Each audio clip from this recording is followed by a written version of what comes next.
શાંતિ. 5/12/2025 આજના મીઠા બાબાના મધુર મહાવાક્ય. મીઠા બાળકો, આ પતિત દુનિયા એક જૂનું ગામ છે.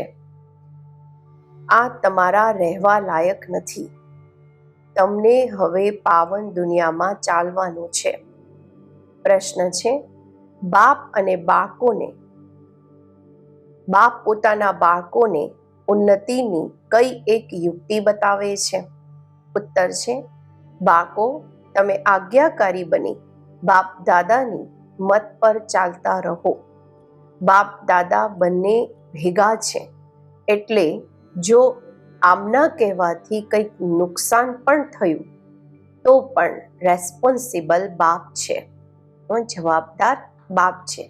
બ્રહ્મા બાબાએ કંઈ કહ્યું અને કંઈ આપણું નુકસાન થયું તો શ્રી બાબા કહે છે કે એનો જવાબદાર હું છું, બધું ઠીક કરી દેશે. તમે પોતાની મત નહીં ચલાવો, શ્રી બાબાની મત સમજીને ચાલતા રહો તો ખૂબ ઉન્નતિ થશે. ઓમ શાંતિ. પહેલી મુખ્ય વાત, રૂહાની બાળકોને રૂહાની બાપ સમજાવે છે કે પોતાને આત્મા નિશ્ચય કરી બેસો અને બાપને યાદ કરો તો તમારા બધા દુઃખ દૂર થઈ જશે. તે લોકો આશીર્વાદ કરે છે ને, આ બાપ પણ કહે છે, બાળકો, તમારા બધા દુઃખ દૂર થઈ જશે. માત્ર પોતાને આત્મા સમજી બાપને યાદ કરો. આ તો અતિ સહજ છે. આ છે મહાભારતનો પ્રાચીન સહજ રાજયોગ. પ્રાચીનનો પણ ટાઈમ તો જોઈએ ને, લોંગ પણ કેટલું, એની પહેલા એ પણ કેટલું. બાપ સમજાવે છે, પૂરા 5000 વર્ષ પહેલા આ રાજયોગ શીખવ્યો હતો. આ બાપ વગર કોઈ સમજાવી નથી શકતા અને બાળકો વગર કોઈ સમજી ન શકે. ગાયન પણ છે, આત્માઓ બાળકો અને પરમાત્મા બાપ અલગ રહે બહુકાલ. બાપ જ કહે છે, તમે સીડી ઉતરતા ઉતરતા પતિત બની ગયા છો. હવે સ્મૃતિ આવી, બધા બૂમો પાડે છે, હે પતિત પાવન.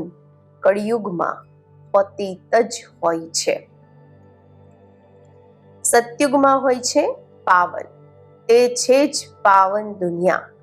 આ જૂની પતિત દુનિયા રહેવા લાયક નથી, પરંતુ માયાનો પણ પ્રભાવ કંઈ ઓછો નથી. અહીંયા જુઓ તો 100-125 માળના મોટા મકાન બનાવતા રહે છે. આને માયાનો પંપ કહેવામાં આવે છે. માયાનો જલવો એવો છે, જે કહો સ્વર્ગ ચાલો તો કહી દે છે, અમારા માટે સ્વર્ગ તો અહીંયા જ છે. આને માયાનો જલવો કહેવામાં આવે છે. બાબા કહે છે, માયાનો દેખાડો કેટલો છે, પરંતુ તમે બાળકો જાણો છો, આ તો જૂનું ગામ છે. આને કહેવામાં આવે છે નર્ક. જૂની દુનિયા એ પણ રવ નર્ક. સતયુગને કહેવામાં જ આવે છે સ્વર્ગ. આ અક્ષર તો છે ને. આને વિશેષ વર્લ્ડ તો બધા કહે છે. વાઇસલેસ વર્લ્ડ તો આ સ્વર્ગ હતો. નિર્વિકારી દુનિયા તો આ સ્વર્ગ હતું. બાકી તો આને શું કહેશે? આને કહેશે વિકારી દુનિયા. સ્વર્ગને કહેવામાં જ આવે છે વાઇસલેસ વર્લ્ડ. નર્કને વિશેષ વર્લ્ડ કહેવામાં આવે છે. આટલી પણ સહજ વાતો કેમ નહીં કોઈની બુદ્ધિમાં આવે છે? મનુષ્ય કેટલા દુઃખી છે, કેટલા લડાઈ ઝઘડા વગેરે થતા રહે છે. દિવસ પ્રતિદિવસ બોમ્બ્સ વગેરે પણ એવા બનાવતા રહે છે, જે પડે તો મનુષ્ય ખતમ થઈ જાય. પરંતુ તુચ્છ બુદ્ધિ મનુષ્ય સમજતા નથી કે અત્યારે શું થવાનું છે. આ વાતો કોઈ સમજાવી નથી શકતા સિવાય બાપના. શું થવાનું છે?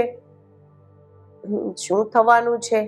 જૂની દુનિયાનો વિનાશ થવાનો છે અને નવી દુનિયાની સ્થાપના પણ ગુપ્તમાં થઈ રહી છે. તમને બાળકોને કહેવામાં જ આવે છે ગુપ્ત વોરિયર્સ. બાબા કહે છે કે તમે તો યોદ્ધાઓ છો પણ ગુપ્ત છો. કોઈ સમજે છે શું કે તમે લડાઈ કરી રહ્યા છો? તમારી લડાઈ છે જ 5 વિકારોથી. બધાને કહો છો પવિત્ર બનો. એક બાપના બાળકો છો ને. પ્રજાપિતા બ્રહ્માના બાળકો તો બધા ભાઈ બહેન થયા ને. સમજાવવાની ખૂબ યુક્તિઓ જોઈએ. પ્રજાપિતા બ્રહ્માના તો ઢેર બાળકો છે, એક તો નથી. નામ જ છે પ્રજાપિતા. લૌકિક બાપને ક્યારેય પ્રજાપિતા નહીં કહેશે.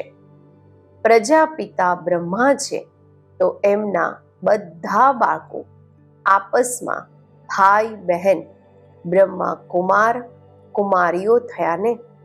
પરંતુ સમજતા નથી. જેમ પથ્થર બુદ્ધિ છે, સમજવાની કોશિશ પણ નથી કરતા. પ્રજાપિતા બ્રહ્માના બાળકો ભાઈ બહેન થઈ ગયા. વિકારમાં તો જઈ ન શકે. તમારા બોર્ડ પર પણ પ્રજાપિતા અક્ષર ખૂબ જરૂરી છે. આ અક્ષર તો જરૂર નાખવા જોઈએ. માત્ર બ્રહ્મા લખવાથી એટલું જોરદાર નથી થતું. તો બોર્ડમાં પણ કરેક્ટ સાચા અક્ષર લખીને સુધારવા પડે. આ છે ખૂબ જરૂરી અક્ષર. બ્રહ્મા નામ તો ફિમેલના પણ છે, બહેનોના પણ હોય છે. નામ જ ખૂટી ગયા છે તો મેલના નામ ફિમેલ પર રાખી દે છે. એટલા નામ નથી તો ભાઈઓના નામ બહેનો પર રાખી દે છે. આટલા નામ લાવે ક્યાંથી? એ બ્રહ્મા બાબાના સમયની વાત છે. ત્યારે તો નામ કેટલા બધા છે. બાબા કહે છે તો બધા ડ્રામા પ્લાન અનુસાર. બાપના આજ્ઞાકારી વફાદાર બનવું કોઈ માસીનું ઘર તો નથી ને. બાપ અને દાદા બંને ભેગા છે ને. સમજી નથી શકતા કે આ કોણ છે. ત્યારે શિવ બાબા કહે છે મારી આજ્ઞાને પણ સમજી નથી શકતા. ઉલટું કહે કે સુલટું તમે સમજો, શિવ બાબા કહે છે. તો રેસ્પોન્સિબલ જવાબદાર તે થઈ જશે. આમના કંઈક કહેવાથી નુકસાન થયું તો પણ જવાબદાર તે હોવાથી, શિવ બાબા રેસ્પોન્સિબલ હોવાથી એ બધું ઠીક કરી દેશે. શિવ બાબાનું જ સમજતા રહો તો તમારી ઉન્નતિ ખૂબ થશે. પરંતુ મુશ્કેલ જ સમજે છે. કોઈ પછી પોતાની મત પર ચાલતા રહે છે. બાપ કેટલા દૂરથી આવે છે તમને બાળકોને ડાયરેક્શન આપવા, સમજાવવા. અને કોઈ પાસે તો બીજા કોઈ પાસે તો આ નોલેજ છે જ નહીં, આ જ્ઞાન, આધ્યાત્મિક જ્ઞાન છે જ નહીં. આખો દિવસ આ ચિંતન ચાલવું જોઈએ. શું લખીએ જે મનુષ્ય સમજે? એવા સીધા અક્ષર લખવા જોઈએ જે મનુષ્યોની દ્રષ્ટિ પડે. તમે એવું સમજાવો જે કોઈ પ્રશ્ન પૂછવાની જરૂર જ ન પડે. બોલો, બાપ કહે છે પોતાને આત્મા સમજી મને યાદ કરો તો બધા દુઃખ દૂર થઈ જશે. જે સારી રીતે યાદમાં રહેશે તે ઊંચ પદ પામશે. આ તો સેકન્ડની વાત છે. મનુષ્ય શું શું પૂછતા રહે છે. તમે કંઈ પણ નહીં બતાવો. બોલો, વધારે પૂછો નહીં. પહેલા એક વાત નિશ્ચય કરો. પ્રશ્નોના વધારે જંગલમાં પડી જશો તો પછી નીકળવાનો રસ્તો મળશે નહીં.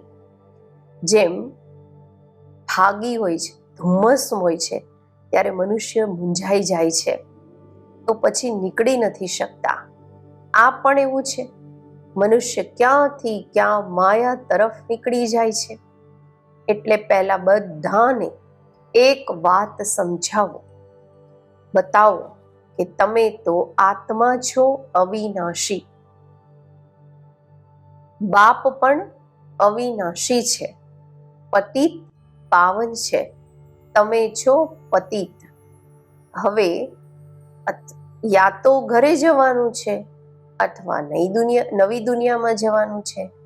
જૂની દુનિયામાં પાછળ સુધી આવતા રહે છે, અંત સુધી આવતા રહેશે. જે પૂરા ભણશે ને તે તો જરૂર પાછળથી આવશે. કેટલો હિસાબ છે, અને પછી ભણવાથી પણ સમજવામાં આવે છે. પહેલા કોણ આવશે? સ્કૂલમાં પણ નિશાની બતાવે છે ને, રેસ કરીને હાથ લગાવીને આવો, એકદમ દોડો અને જઈને હાથ લગાવીને પાછા આવો. પહેલા નંબર વાળાને ઇનામ મળે છે. આ છે બેહદની વાત, બેહદનું ઇનામ મળે છે. બાપ કહે છે યાદની યાત્રા પર રહો, દેવી ગુણ ધારણ કરવાના છે, સર્વગુણ સંપન્ન અહીંયા બનવાનું છે. એટલે બાબા કહે છે ચાર્ટ રાખો, યાદની યાત્રાનો પણ ચાર્ટ રાખો, તો ખબર પડશે કે અમે ફાયદામાં છીએ કે નુકસાનમાં. પરંતુ બાળકો રાખતા નથી.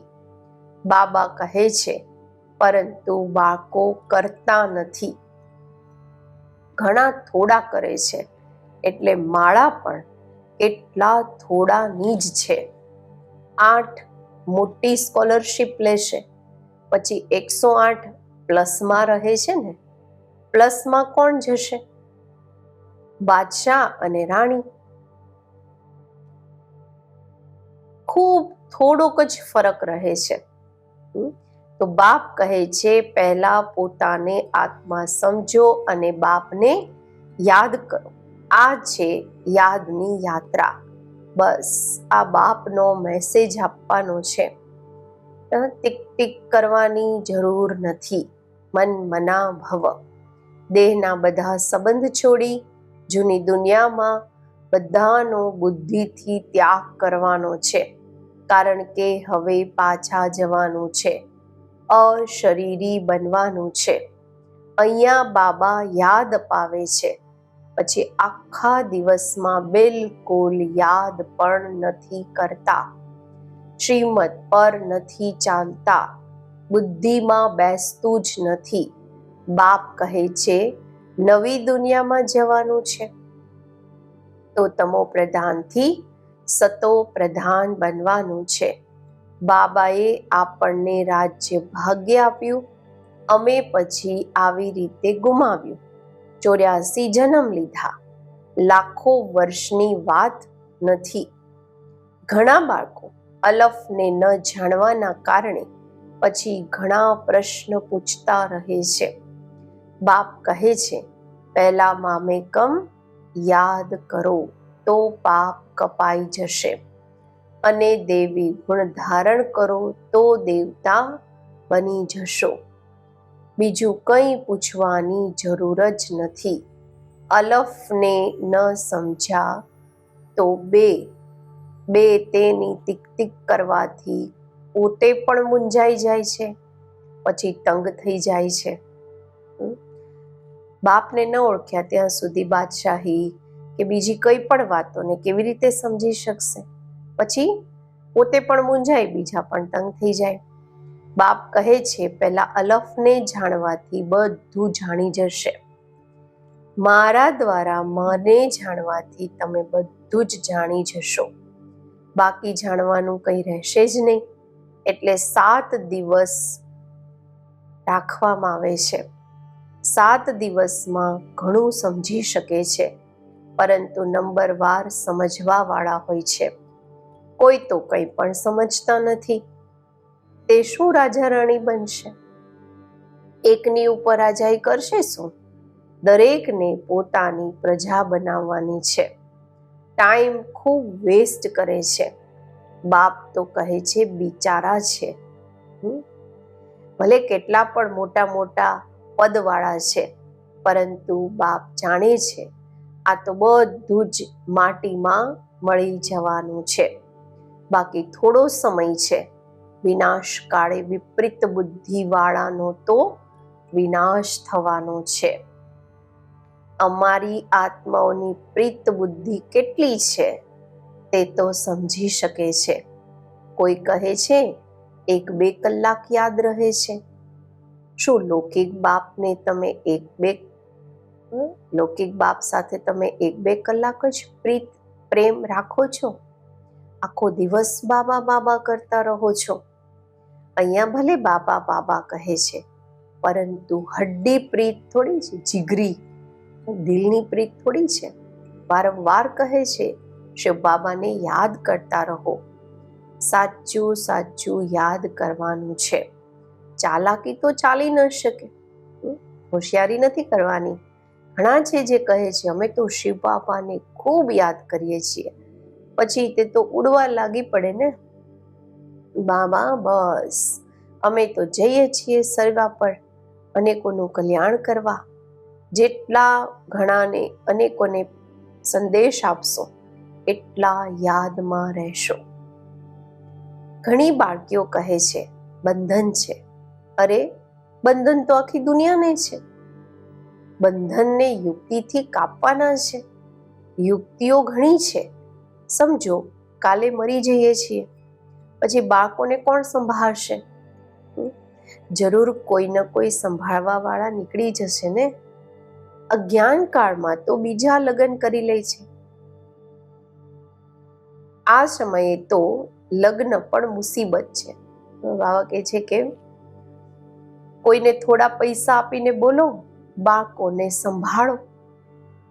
તમારો આ મરજીવા જન્મ છે ને. જીતેજી મરી ગયા પછી પાછળ કોણ સંભાળશે? તો જરૂર નર્સ રાખવી પડે. પૈસાથી શું નથી થઈ શકતું. બંધન મુક્ત જરૂર બનવાનું છે. સર્વિસના શોખ વાળા પોતે જ ભાગશે. દુનિયાથી મરી ગયા ને. અહીંયા તો બાપ કહે છે મિત્ર સંબંધીઓ વગેરેનો પણ ઉદ્ધાર કરો. બધાને સંદેશ આપવાનો છે મન મના ભવનો, તો તમો પ્રધાનથી સતો પ્રધાન બની જાય. આ બાપ જ કહે છે બીજા તો ઉપરથી આવે છે, એમની પ્રજા પણ એમની પાછળ આવતી રહેશે. જેમ ક્રાઇસ્ટ બધાને નીચે લઈ આવે છે, નીચે પાર્ટ ભજવતા ભજવતા જ્યારે અશાંત થાય છે તો કહે છે અમને શાંતિ જોઈએ. બેઠા તો હતા શાંતિમાં, પછી પ્રિસેપ્ટર પાછળ આવવું પડે છે. શાંતિ જોઈએ કહે છે, પણ પરમધામમાં તો શાંતિમાં જ બેઠા હતા, પણ પોતાના ધર્મ સ્થાપકની પાછળ પાછળ નીચે આવવું પડે છે. પછી કહે છે હે પતિત પાવન આવ. કેવો ખેલ બનેલો છે. તે અંતમાં આવીને લક્ષ્ય લેશે. બાળકોએ સાક્ષાત્કાર કરેલો છે. મન મના ભવનું લક્ષ્ય આવીને લેશે. અત્યારે તમે બેગર ટુ પ્રિન્સ બનો છો, ગરીબથી સાહુકાર બનો છો. આ સમયના જે સાહુકાર છે તે બેગર બનશે. વંડર છે. આ ખેલને જરા પણ કોઈ નથી જાણતા. આખી રાજધાની સ્થાપન થઈ રહી છે. કોઈ તો ગરીબ પણ બનશે ને. આ ખૂબ દુરાંદેશી બુદ્ધિથી સમજવાની વાતો છે. પાછળમાં બધા સાક્ષાત્કાર થશે કે અમે કેવી રીતે ટ્રાન્સફર થઈએ છીએ. તમે ભણો છો નવી દુનિયાના માટે. અત્યારે છો સંગમ પર. ભણીને પાસ કરશો તો દેવી કુળમાં જશો. અત્યારે બ્રાહ્મણ કુળમાં છે. આ વાતો કોઈ સમજી ન શકે. ભગવાન ભણાવે છે, જરા પણ કોઈની બુદ્ધિમાં નથી બેસતું. નિરાકાર ભગવાન જરૂર આવશે ને.